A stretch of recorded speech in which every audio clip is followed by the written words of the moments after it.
Hello everyone, and welcome to this Devex Hangout on best practices in partnerships. In the lead up to the Devex Partnerships and Career Forum in Manila on June 10th and 11th, we wanted to take some time to dive into practical questions around local partnerships. What works and what doesn't work? What do international organizations look for when identifying a local partner to work with on projects? I'm Michael Igoe, Senior Global Development Reporter with Devex, and today I'm joined by Alison LeFew, Project Manager for RTI International. RTI International is the executive partner for the upcoming Devex Partnerships and Career Forum in Manila. So we wanted to take the opportunity to hear from Alison about RTI's experiences with local partnerships, particularly in Southeast Asia. Alison, thanks so much for joining us today. Thank you, Michael. Good morning. So just to kick it off, maybe we could start with a question about what RTI looks for. So what does RTI look for in local partners? How do you vet potential local partners and evaluate them? Thanks. Well, I would start by saying that partnerships are absolutely crucial to the business that we do, and we highly value our local partners in contributing to our programs and helping meet the goals of our clients and of RTI. In terms of what we look for when we're seeking local partners, we certainly want to find those with technical capacity and financial capacity. And when looking at and kind of vetting technical capacity, we're really looking for organizations that can demonstrate their vision, their mission, their strategy, trying to find organizations that really know what it is that they do and what are their goals in terms of their future planning, what's the type of work that they would like to be doing, and that they go after that type of work and focus on that. We like to look at the portfolio of projects and sort of see how it has progressed over time, see how programs have been evolved to potentially scale up. We look at whether or not organizations have received USAID or other development, international development organization funding, donor funding. Depending upon the opportunity, we certainly look at geographic coverage that organizations have within country, within various regions or provinces, and certainly in urban centers. We also look at things like the balance of staff and consultants in terms of the ability to source technical assistance and deliver in a timely way. For financial capacity, I focus a little bit more on the technical side, but I have a lot of colleagues who focus on the financial capacity, and we would be looking for evidence of sound financial practice management systems. And we have a questionnaire that we have to send out to any of our new subcontractors or grantees that asks to go through sort of a checkbox of things regarding negotiated indirect cost rate agreement, the NICRAs, looking at audit statements, insurance, evidence of those things. So once organizations are complete that financial questionnaire and are approved by our finance director, then we can move forward in terms of subcontracting and stuff like that. To actually vet organizations, you would ideally want to be able to meet in person and discuss, get to know each other a little better, have an opportunity to share the work that both organizations are doing, and determine some potential areas of collaboration and mutual interest in terms of partnership moving forward, whether it's a specific opportunity or in a specific country, something of that nature. We'll always look at websites. I think that often will demonstrate the sophistication of an organization, whether they're able to present clearly what it is that they do, their success stories, things like that. We will, past experience and references, if those are available on organizations, we would certainly look at those and ask around at our other, partners. Have they, worked with this particular organization? Has our client worked with them before? And if so, what has been the general kind of consensus in terms of performance and those types of things? Great. So a pretty exhaustive process, it sounds like. Um, and I'm sure a huge amount of work has to go into it. Are there areas where local organizations sort of consistently struggle to establish themselves as viable partners on international projects? Is it the financial management aspect that you spoke about that tends to be a factor, or are there other areas that are? Yeah, sorry. Yes, I would say, you know, the financial side of things is obviously, you know, critical in terms of being able to report to the client, whether or not that be the prime organization or the actual donor, because, you know, and speaking of RTI, if we're managing a contract and the local organization is reporting to us, we have to turn around and be able to report to USAID or another client. And so working on building the capacity of those financial management systems is critical for local organizations, you know, in the view of, you know, USAID Forward and the real efforts and push to commit more funding directly to local organizations. I think strengthening of those financial management systems to the place where USAID or another donor would feel comfortable providing direct funding. So sometimes I think our local partners or grantees struggle with some of the reporting regulations and that we, you know, roll down into our subcontracts or grants. However, they're essential to be able to report to a client. And so while it may be a pain point in developing those systems in doing the business with RTI, I think the ultimate end game will be of huge benefit for the local organization. So, and I think people, generally we have a lot of people who want to work very closely with partners in helping to develop those systems. So it's very much a you know, asking questions and just being responsive in terms of when guidance is needed to request for guidance.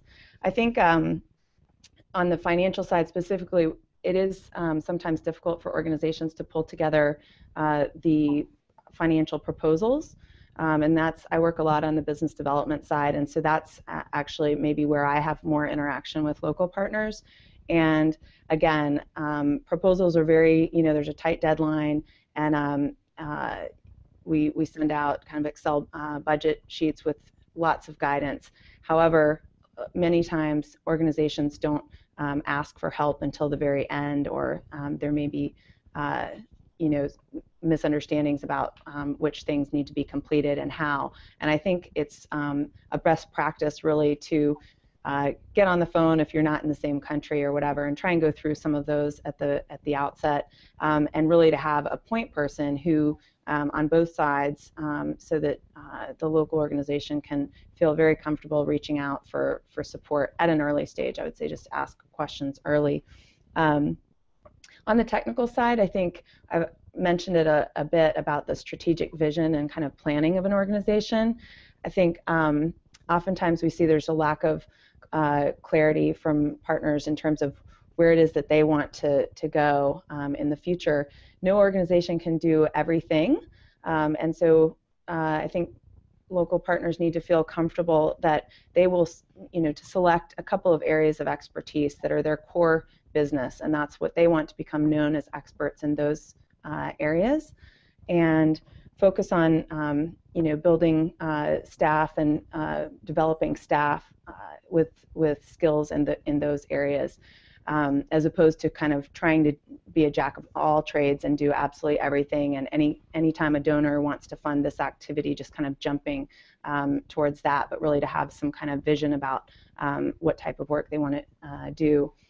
That sort of touches on absorptive capacity, which is, I think, evidenced in the sort of post-PEPFAR arena, where just with loads and loads of funding going to some countries, groups that were doing excellent work sometimes had difficulty in terms of scaling up and actually spending all the money because they weren't able to grow in a very systematic way. The recruitment and development of staff on the technical side, I think, is sometimes a challenge. Often with local partners, there's a very dynamic and well networked and well respected leader, one or two associated with an organization, and yet if that person moves on or something, oftentimes the rest of the organization just can't really survive. So I think really professional development and mentorship of staff around those kind of core areas is important. Another area is just kind of to know the difference between providing technical assistance and capacity building of other organizations and actually delivering the work or the services themselves. And I think both organizations can certainly do both, play both roles, but really to know the difference between them and what they're being asked to do in a certain project or opportunity. Business development is rarely something that local organizations or partners have kind of a dedicated person who knows how to do it and can be leading or supporting that effort when they are involved in proposal development with other organizations. So if there's in terms of growing an organization, that would be my advice, is to invest in a business development person. Can you spell that out a little bit further for those organizations that maybe don't have a person dedicated to business development? What are the specific responsibilities that person would take on? Mm-hmm. So that person would really be responsible for knowing potential clients, knowing the market in terms of what types of opportunities are being funded and by who. Give some strategic thought. This would help feeding into the strategic vision of the organization. Where is their kind of niche in the overall marketplace, and helping the organization to position themselves to be the kind of go-to organization in that area. And that may be helping to develop capability statements and other useful communications materials, developing partnerships with international partners, other local partners, and with donors, and keeping those relationships kind of going regardless of whether or not there's a specific opportunity or just that they want to be sort of the number one thought of organization for a certain area. And then, of course, hopefully you'd have somebody who may be able to at least have strong coordination skills, strong writing skills, the ability to put themselves in front of a client and speak to the work. Great. So in some ways it sounds like you're talking about partnering with local organizations in maybe a more specific, focused way than just sort of partnerships that function across the board and deal with every aspect of a project. So are there specific kinds of projects where you're particularly likely to look for local partners, or specific focus areas within a project that are especially well suited for local partners to work in? In other words, where are sort of those opportunity areas where a potential local partner might want to focus its energy and its strategy? Mm-hmm. So first off, I'd say that we really look to engage local partners in all of the work that we do. They are the ones that are in country, have the technical capacity, the country context, and they're in country for the long term. And so we recognize our role as more of a TA, technical assistance provider, and a manager of large projects. However, in terms of the local partners, they have the longevity in country, and so we really include them in everything. In terms of the different types of programs, obviously, well, for a project, we could have a couple of different ways to actually engage partners, and one would be as a grantee, and that provides the organization with more sort of freedom and breadth to develop their own scope of activities, what they would be doing in order to provide the services for the specific grant. We also have to do subcontracts, which we'd provide a more defined scope of work that we needed to have achieved, and the successful subcontractor would need to delineate how they were going to achieve that scope of work, and so it's more defined. But then we also have sort of a core partner defined at the outset of a program, and these would is usually when there's a very large funded program in a particular country that the scope of work obviously will need to be supported by several different organizations, and it is because of an organization's excellent work and potentially the geographic coverage that they have, the specific technical area, it's a winning strategy to bring on a local organization during the proposal stage, and they would be, a core partner then on the team, responsible for delivering the expected results or outcomes for that specific component. So it's really kind of an integral part of the team. The scope would be defined very much by the RFP or that we're responding to. And I think also what we look to do is, when appropriate, to try and graduate local partners to be able to receive direct funding. If they haven't received direct funding already through USAID or other international donors, I think that would be, at this point in time, if they have the potential for that, we would certainly set up some benchmarks throughout the program and try and look to build capacity in that area. Great. So are there instances, maybe in one of those categories as a core partner or something like that, where local partners are involved in project design at the outset? Or is it typically something that a partnership that develops sort of further down the timeline? Certainly. Well, partnerships do take time to develop and develop trust and between organizations. However, certainly would engage our local partners to contribute to the design of a program. Again, particularly if they have experience implementing projects in that area, anything that we can glean from what's worked well in the past and what they think are really the ways to move whatever technical area it is to the next, moving it forward. You had asked about sort of technical areas that we look for local organizations to fill. Oftentimes, operations research or surveys, things like that. Those are services that we oftentimes subcontract out, and we find that there's generally some solid technical capacity to do those things. Also, NGOs and community-based organizations are very effective in reaching vulnerable populations. So we often bring on partners to help us in that role of really the community reach. Areas of social accountability, those are also areas of kind of technical competence.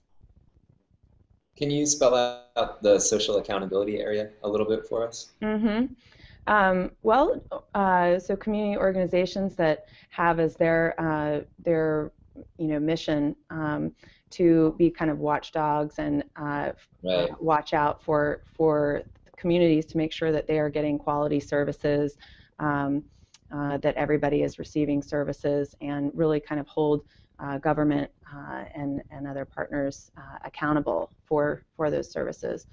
They do a lot of advocacy, a lot of communication and community mobilization.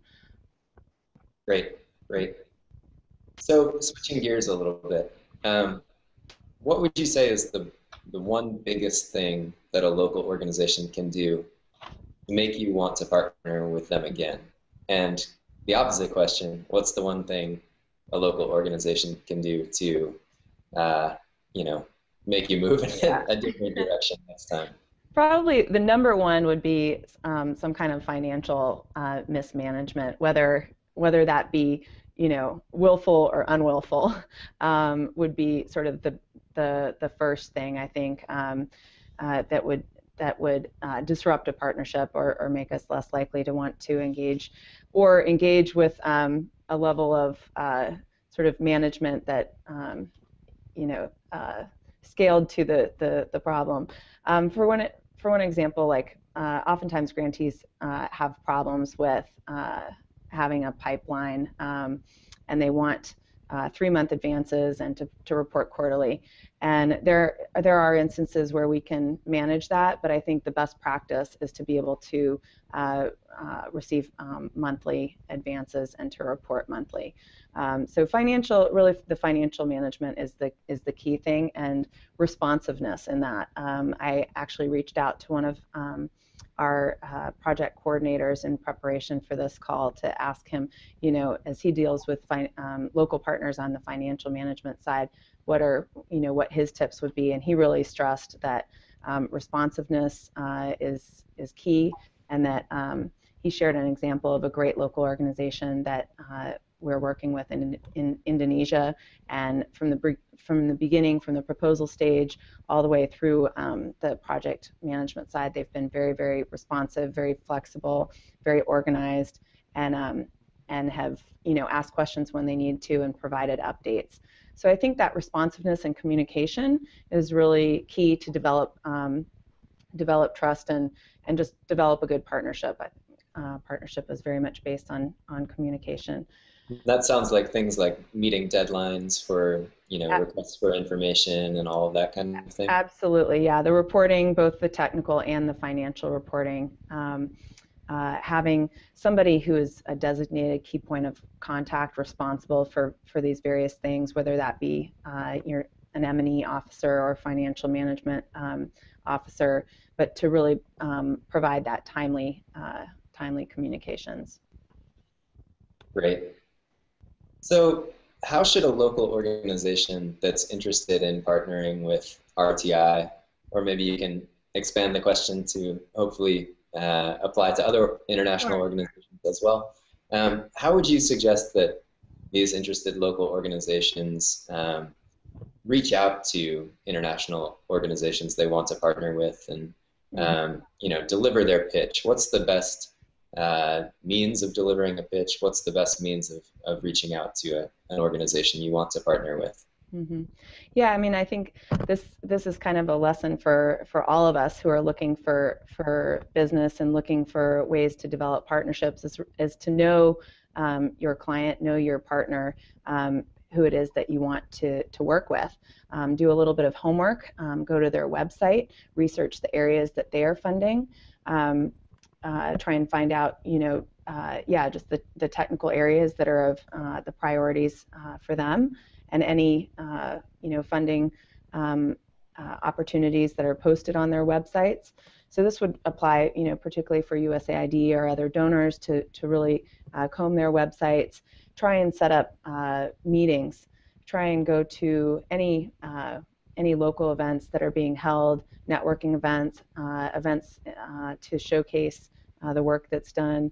Meeting with local government, I think, is also really important to try and bridge the gap between government and community organizations, and seeing the host country government as a potential client for local partners, not only international donors. But really reaching out, via email, I guess, would be one way to reach out and try and ask for a meeting, but certainly trying to get on the radar, and finding out if other international partners, RTI included, have a local office there, and if they do, try and meet with a representative from that office. And if they are not the right person for them to be speaking to, they would probably refer you on to a more suitable person. So just having the courage and initiative to reach out, but in doing so, have done the research behind it to know what it is that you want to speak to. Having a detailed capability statement is very handy to be able to send to somebody before meeting with them or as a follow-up to a meeting. And a capability statement that really presents sort of the areas of capacity. It can be complemented with a list of projects, but oftentimes the list of projects itself doesn't really stand on its own. So there's points in time when I've been handed a list of 20 projects, and it's very hard, out of that just to, to be able to summarize. I prefer to have something that's kind of a succinct overview of what the organization does. I think that's worth investing in as a kind of a handout. Okay. So it sounds like you're saying that everyone should attend the Devex Partnerships and Career Forum. Absolutely, absolutely. That was my plug for that. Well, we appreciate the plug. I think just maybe one final question, and it's a fairly specific one. But can you explain the difference between an exclusive and non-exclusive partnership, or exclusive and non-exclusive partners, and maybe the advantages and disadvantages of each? Sure. I think it really is kind of on a case-by-case basis what might work best for a local organization. If you are signing up at the proposal stage to be a core partner, it can be done both under an exclusive agreement or a non-exclusive agreement. And for both, you would sign a teaming agreement with that organization. However, for a exclusive agreement, it means that you're committing to be featured on only one team, and so therefore, if that team is awarded the piece of work within that proposal effort, your technical inclusion and your financial proposal has already been evaluated by the client, and so if they're awarded from the outset, you can just get going with the work, be part of the annual work planning process, and also, during the proposal stage, would be able to probably contribute more on the strategic design, technical approach of the project itself, having signed an exclusive agreement. If it's non-exclusive, even though you would still be asked to sign a teaming agreement, which does have parameters around confidentiality, so the expectation would be that no information would be shared. It is understood that in that kind of arrangement, we wouldn't necessarily visit subjects on dealing with strategy. So if they wanted to be really part of the strategic design of the project and have a large role, they might want to consider an exclusive arrangement. But being non-exclusive means you can appear on many teams, and so kind of don't put all your eggs in one basket. There's another way that we often handle things at a proposal stage, and that's just to get a letter of collaboration to meet with and talk about the areas of mutual interest. And often it's much easier to define a scope of work after the project is awarded, and that. In that sense, there's no advantage or disadvantage to providing a letter of collaboration. Great. Well, Alison, thank you so much. This has been extremely interesting and extremely helpful, I think, for a huge portion of our audience, both those working with local organizations, trying to bridge those connections to international projects, and also international organization staff who are interested in learning more about how to partner with local organizations. So I want to thank you again for joining us, and mention one more time that RTI International is the executive partner for the upcoming Devex Partnerships and Career Forum in Manila in the Philippines. We're really excited about it, and this is a great way to dive a little deeper into some of the issues around partnership that we're hoping to explore. So Alison, thanks so much for joining us. Really appreciate it. Thank you. All right. Thanks, everyone.